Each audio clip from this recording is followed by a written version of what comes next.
Hi, Joe again from Honeymoon and Kyle from Bailey Nurseries. Hey, we're here to talk about pruning of hydrangeas. Another type of hydrangeas out there is the... This is the big leaf hydrangea, part of the Endless Summer series. This one's bloomstruck. This is out of all the hydrangeas, this is one you got to be a little more particular about in order to get your best chance of the blooms.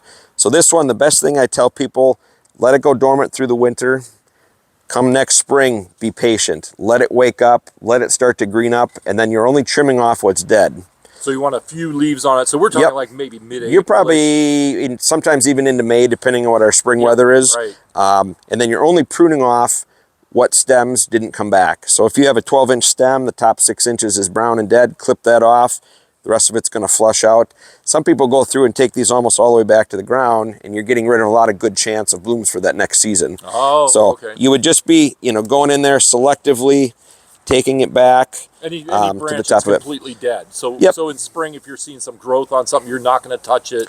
You're going to let it be, and then just cut out whatever's dead. Because then that way, you're saying that the branching coming back from winter is going to produce the flower or more flowers. More flowers. Some might come on the other ones, but you do get some flower off the new growth, but your best chances of bloom are from the stems from last year. Nicer ones. Okay. So just be patient. That's the main thing. Let it green up. I think clip off what's brown. For everybody to prune. They don't understand. You got to wait it out. You got to wait. If you're going to cut it all completely off, you could have that chance. You might not have a flower at all. And I think people get out there, they want to clean everything up in the spring, but this one just wait a little bit longer and watch and see. And, so on your side, it's mostly the Endless Summer series, right? That would be included in all of them.